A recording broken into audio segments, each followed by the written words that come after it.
The flames danced higher against the night sky as Isabella Murphy's screams echoed across the valley, trapped within the burning barn that had become both her prison and likely her tomb.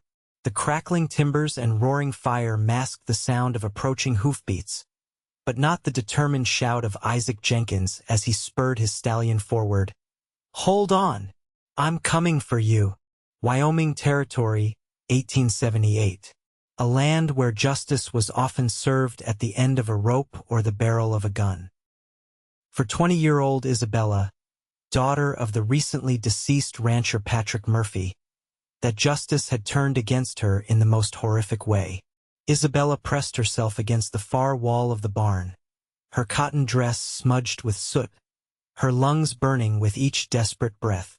Smoke filled the space, making it impossible to see more than a few feet ahead. The heat intensified with each passing second, and the barn's ancient wooden beams groaned under the strain of the fire consuming them. "Help!" she called out again, though hope was fading fast. The men who had done this, her cousin Nathan and his gang, were likely long gone, believing they had ensured their inheritance of her father's ranch by eliminating its rightful heir. Outside the inferno, 24-year-old Isaac Jenkins pulled his bandana over his nose and mouth. He had been riding back to town after delivering a message to a nearby ranch when he spotted the blaze lighting up the night sky. Something told him to investigate, and now he was glad he had followed that instinct. "Miss Murphy," he shouted, recognizing the young woman's voice from their few encounters in town. "Can you hear me? Isaac, is that you?" Isabella cried out, relief flooding her voice. Isaac didn't hesitate. He dismounted, calmed his nervous horse with a quick stroke to its neck, then assessed the burning structure. The main entrance was completely engulfed, but there was a smaller side door that seemed less consumed by flames. "I'm coming in. Stay where you are," he called out. Taking a deep breath through his bandana, Isaac charged toward the side entrance.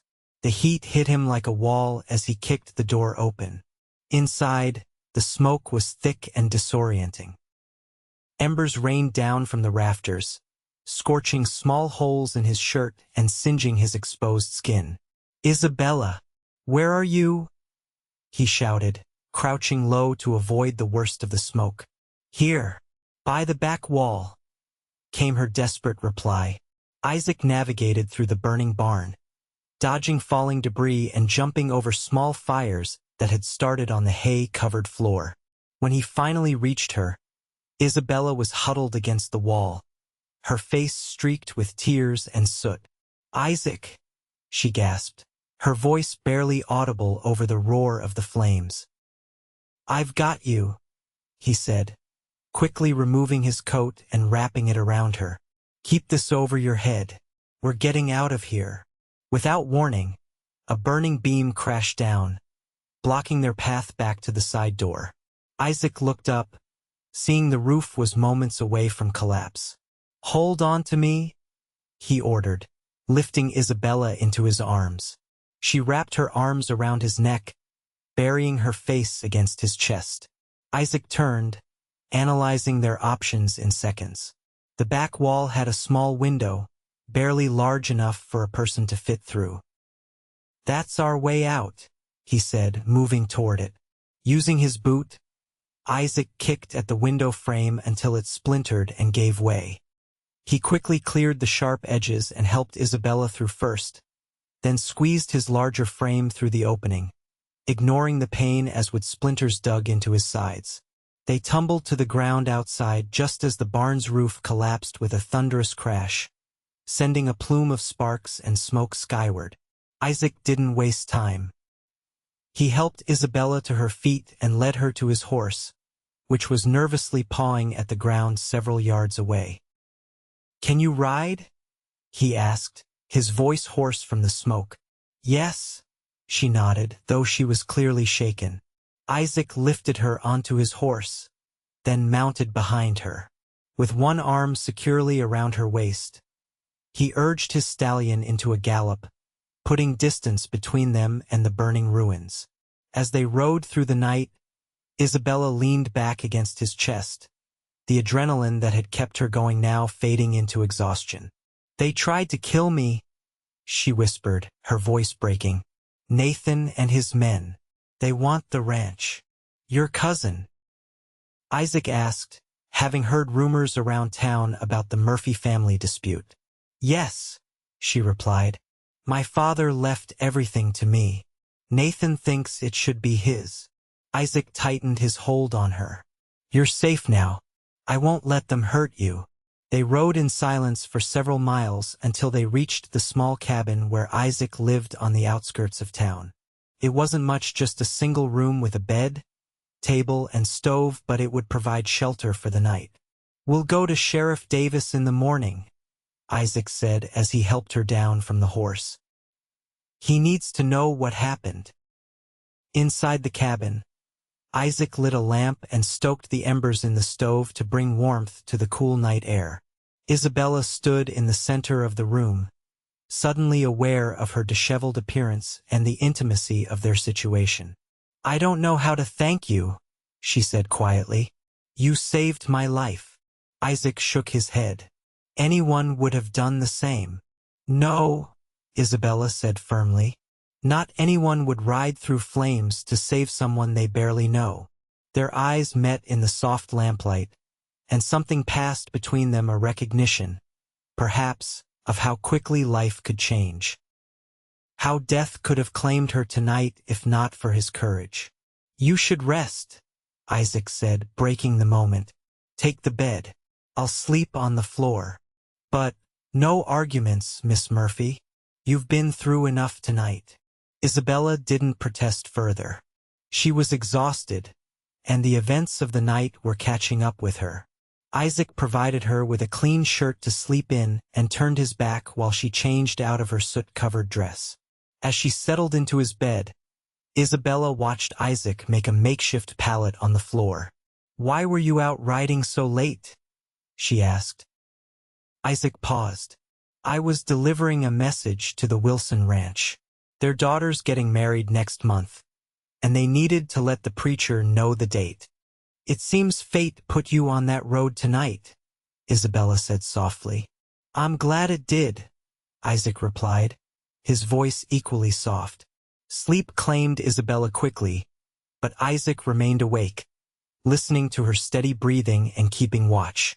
He had known Isabella Murphy only in passing, a nod in town, a brief conversation at the general store, but tonight had forged a connection between them that felt unexpectedly significant. Morning came with golden light streaming through the cabin's single window. Isabella woke to find Isaac already up, cooking breakfast over the stove.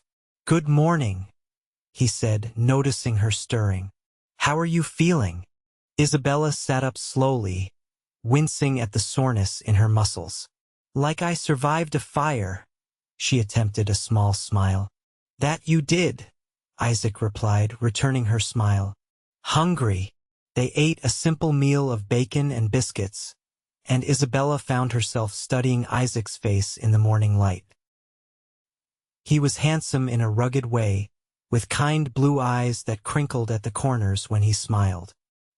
His dark hair curled slightly at the nape of his neck, and there was a small scar above his right eyebrow that she'd never noticed before. "We should get to town," Isaac said once they'd finished eating. "The sheriff needs to hear what happened." Isabella nodded, though fear flickered across her face. "Nathan has friends in town, powerful friends. Sheriff Davis is a good man," Isaac assured her. "And I'll be with you every step of the way." The ride to town was tense but uneventful. Isabella wore one of Isaac's spare shirts with her skirt, her own blouse being too damaged from the fire. They drew curious glances as they rode down the main street, Isaac's arm protectively around Isabella's waist as they shared his horse. Sheriff Davis was in his office, a cup of coffee in hand, when they entered. His bushy eyebrows rose at the sight of them, taking in their disheveled appearance and the smell of smoke that still clung to their clothes. "Jenkins, Miss Murphy," he greeted them. "What brings you here looking like you've been through hell?" Isaac helped Isabella into a chair, then stood beside her as she recounted the events of the previous night. The sheriff's expression grew increasingly grim as she described how Nathan and 2 of his men had dragged her to the barn, tied her up, and set the place ablaze. He said it would look like an accident. Isabella's voice trembled. That no one would question the Murphy girl dying in a barn fire, especially with the lantern knocked over nearby. Sheriff Davis leaned back in his chair, his weathered face serious. That's a mighty serious accusation, Miss Murphy. It's the truth, she insisted. And I saw them, Isaac added. As I was approaching the Murphy ranch, I saw 3 riders leaving in a hurry. Didn't recognize them in the dark, but one was definitely riding Nathan Murphy's Palomino. The sheriff nodded slowly. I'll bring him in for questioning. In the meantime, Miss Murphy, you should stay somewhere safe. Nathan's bound to realize his plan failed when word gets out you're still alive. She can stay with me, Isaac said without hesitation. Isabella looked up at him in surprise. That might not be proper, Jenkins, the sheriff warned. My reputation is the least of my concerns right now, Sheriff, Isabella interjected. I trust Isaac with my life. He's already proven that. The sheriff sighed. Very well, but I'd suggest you both be careful. Nathan Murphy has friends in this town, as I'm sure you know. As they left the sheriff's office, Isaac noticed several men watching them from across the street. He recognized them as regular drinking companions of Nathan Murphy. Keep close, he murmured to Isabella, helping her back onto his horse. Instead of returning to his cabin, Isaac took them to the home of Mrs. Whitaker, an elderly widow who had been kind to him since he'd arrived in town 2 years ago. Mrs. Whitaker welcomed them without question, her wise eyes taking in Isabella's borrowed clothes and Isaac's protective stance. The spare room is made up, she said simply, and I was just about to put on some tea. Over steaming cups of tea, Isaac explained the situation. Mrs. Whitaker listened without interruption, her expression shifting from concern to determination. Of course you'll stay here, dear, she told Isabella when Isaac finished. No proper young lady should be alone at a bachelor's cabin, especially when there are villains about. I can't thank you enough, Isabella said gratefully. Thanks aren't necessary. Now let's see about finding you some suitable clothes. You can't go around in Mr. Jenkins' shirt forever, though it does make quite a statement. Isabella blushed, and Isaac found himself admiring the color that rose in her cheeks. For the next 3 days, Isabella stayed with Mrs. Whitaker while Isaac divided his time between his job at the livery stable and standing guard at the widow's home. Sheriff Davis had brought Nathan in for questioning, but without witnesses besides Isaac and Isabella, he couldn't hold him. On the 4th day, Isaac arrived at Mrs. Whitaker's to find Isabella sitting on the porch, a determined expression on her face. I need to go back to the ranch, she announced as he approached. That's not safe, Isaac protested. It's my home, Isaac. My father built that ranch from nothing. I can't hide forever. Isaac recognized the stubborn set of her jaw and knew arguing would be futile. Then I'm coming with you. They rode out that afternoon, Isaac having borrowed a second horse from the livery. As they approached the Murphy ranch, Isabella grew quiet, her eyes fixed on the blackened remains of the barn that stood as a stark reminder of how close she had come to death. The main house was untouched, standing solid and welcoming as it had since her father built it 15 years ago. Isaac helped her dismount, his hand lingering on her waist a moment longer than necessary. Are you sure about this? He asked softly. Isabella nodded. I need to face it. Inside, the house was just as she had left it, though a thin layer of dust had settled over everything. Isabella moved through the rooms, touching familiar objects, while Isaac checked to ensure they were truly alone. Everything seems secure, he reported, finding her in the kitchen. But I don't think you should stay here alone tonight. Will you stay? Isabella asked, her voice carrying a note of vulnerability that tugged at Isaac's heart. Of course, he replied without hesitation. As evening approached, Isaac helped Isabella prepare a simple dinner from the preserved foods in the pantry. They worked together comfortably, moving around each other in the kitchen as if they'd done it 100 times before. Over dinner, their conversation shifted from the immediate concerns of safety to more personal matters. How long have you been in Wyoming? Isabella asked. About 2 years now, Isaac answered. Came west from Pennsylvania after my parents passed. Needed a fresh start. I'm sorry about your parents, Isabella said sincerely. Isaac nodded in acknowledgement. What about you? Have you always lived here?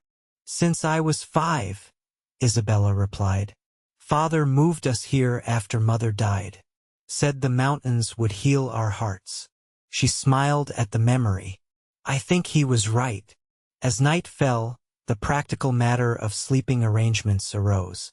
The house had 3 bedrooms: Isabella's, her father's, and a guest room. You can take the guest room, Isabella offered. Isaac shook his head. I'll sleep on the sofa in the parlor. Better position to hear if anyone approaches. Isabella looked like she wanted to argue but simply nodded instead. Later, as she prepared for bed, Isabella found herself pausing at her bedroom window, looking out at the stars. The same stars had witnessed her near-death and miraculous rescue just days ago. The same stars now watched over her and the man who had risked his life to save hers. A noise from outside caught her attention. Moving closer to the window, she peered into the darkness and saw movement near the edge of the property.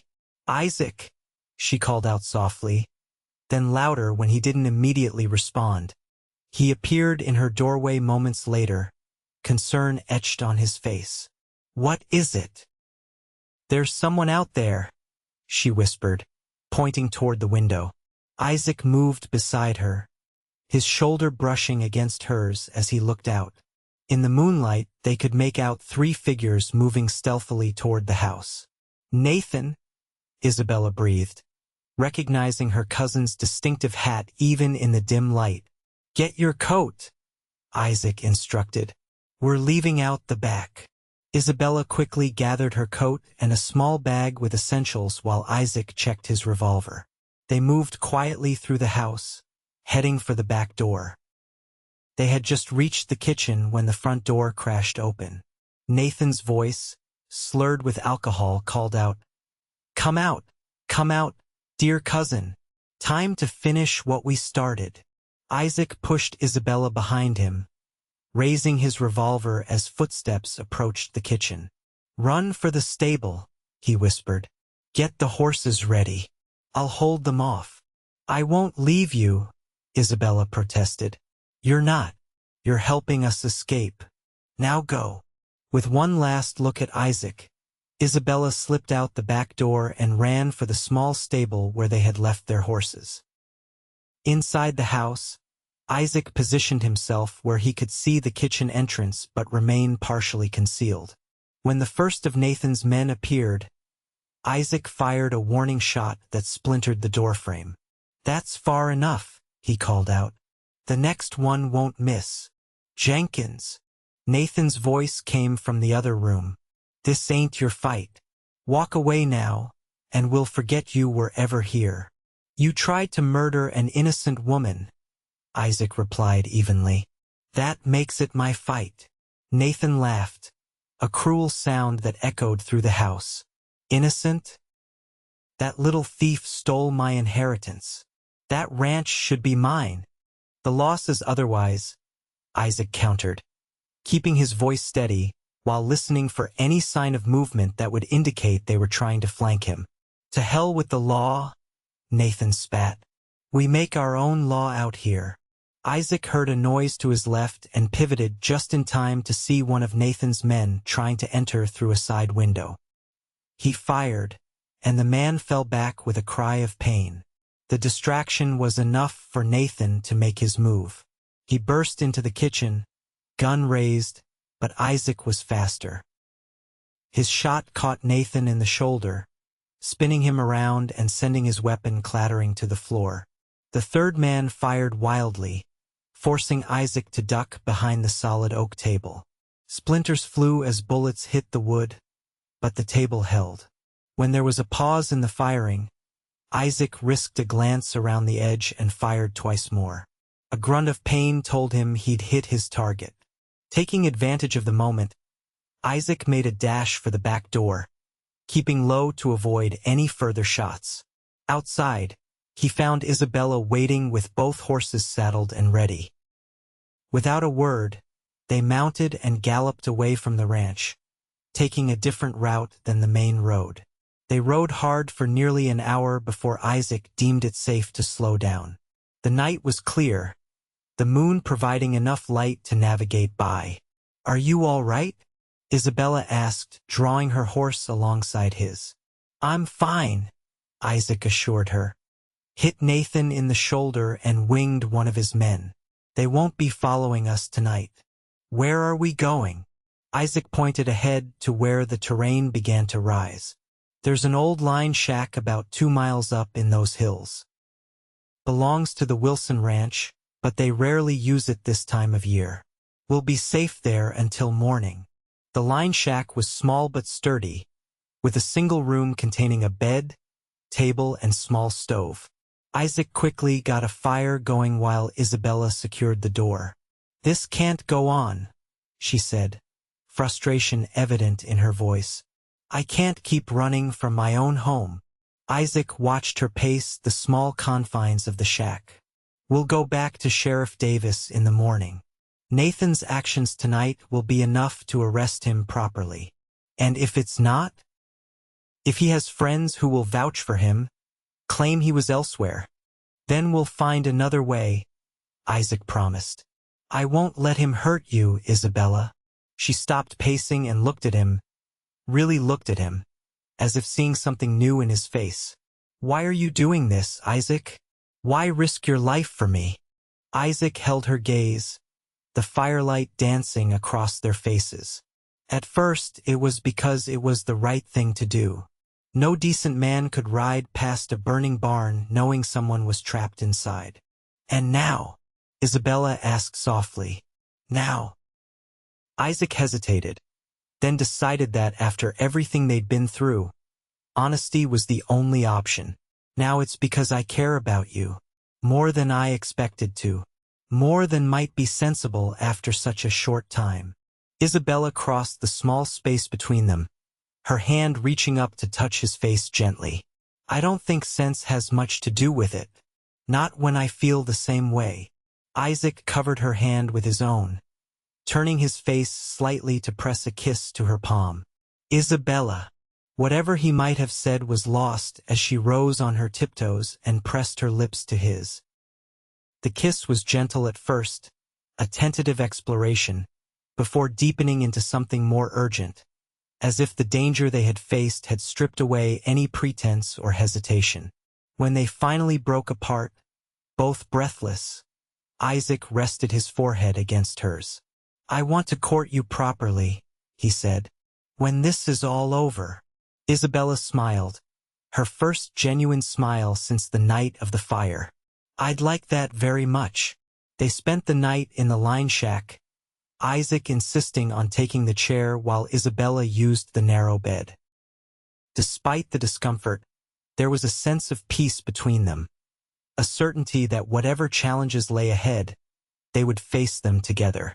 Morning brought clear skies and renewed determination. They rode directly to town, straight to the sheriff's office. To their surprise, Sheriff Davis was already preparing a posse.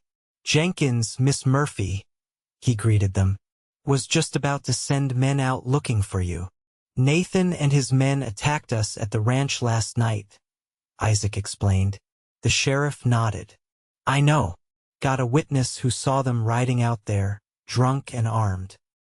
Then early this morning, Doc Miller reports treating Nathan for a gunshot wound to the shoulder. Says Nathan claimed it was a hunting accident. "It was no accident," Isabella said firmly. "I believe you, Miss Murphy," Sheriff Davis assured her. "Nathan's in a cell now, along with one of his companions. The third man seems to have disappeared."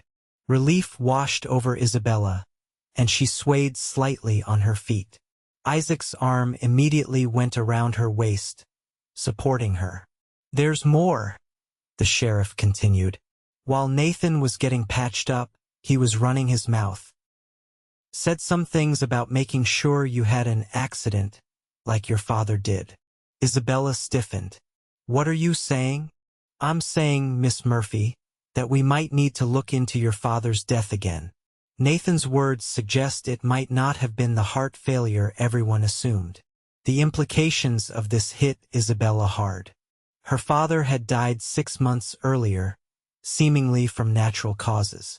The thought that Nathan might have been responsible was almost too much to bear. "I need to sit down," she whispered.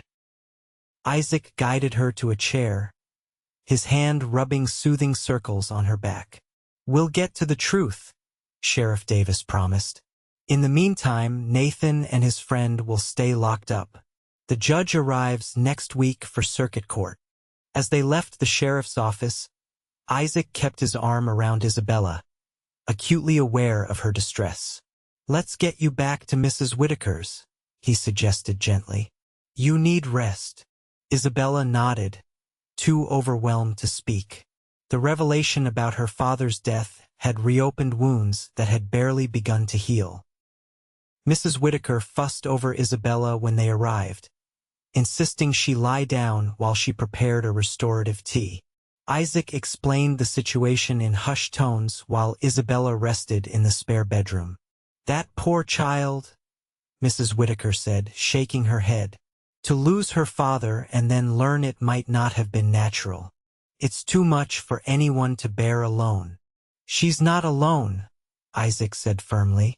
Mrs. Whitaker patted his hand. "No, she's not.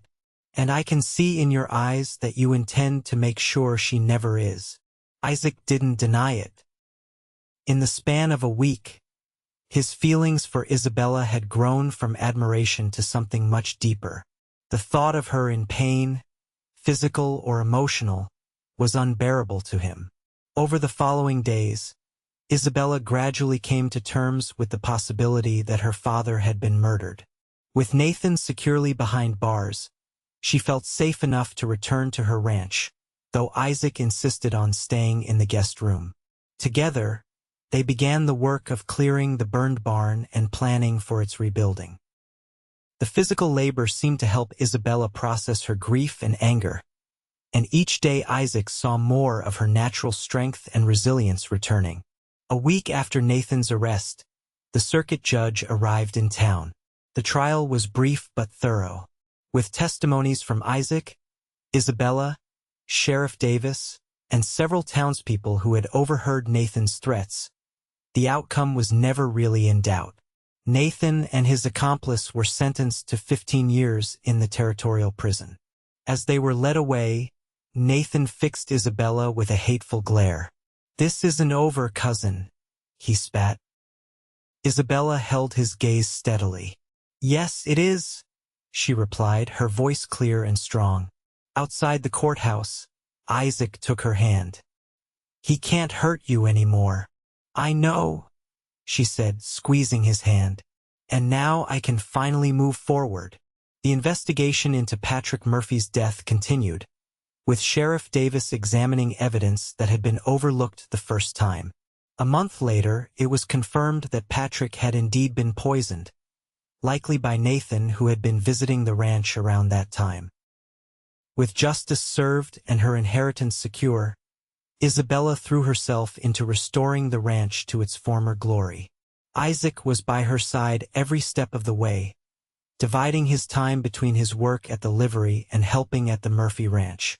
Their courtship progressed naturally, their shared experiences creating a bond that deepened with each passing day. Isaac's quiet strength complemented Isabella's determination, while her warmth brought out a tenderness in him that few had seen before. 6 months after the night of the fire, With the new barn standing proud and the ranch thriving, Isaac took Isabella on a ride to a beautiful spot overlooking the valley. As the sun began to set, painting the sky in brilliant oranges and pinks, he dropped to one knee. "Isabella Murphy," he said, his voice steady despite the hammering of his heart. "I've known since the night I rode through those flames that there was something special between us. I love you more than I thought it was possible to love anyone. Would you do me the honor of becoming my wife?" Tears of joy filled Isabella's eyes as she nodded. "Yes, Isaac. 1,000 times yes." Their wedding took place the following spring, with the entire town turning out to celebrate. Mrs. Whitaker dabbed at her eyes throughout the ceremony, while Sheriff Davis stood proudly as Isaac's best man. As they exchanged their vows, Isabella couldn't help but think of how close she had come to never experiencing this moment. How the flames that were meant to end her life had instead led her to the love of her life. Later, as they danced under the stars at their wedding celebration, Isabella leaned close to whisper in Isaac's ear, "Do you ever think about how differently things might have turned out if you hadn't ridden by that night?" Isaac pulled back slightly to look into her eyes. "I try not to. The thought of never knowing you, never loving you. It's unimaginable." "We found each other against all odds," Isabella said softly. "That has to mean something."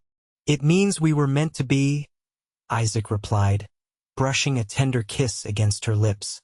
"And now we have the rest of our lives to prove it."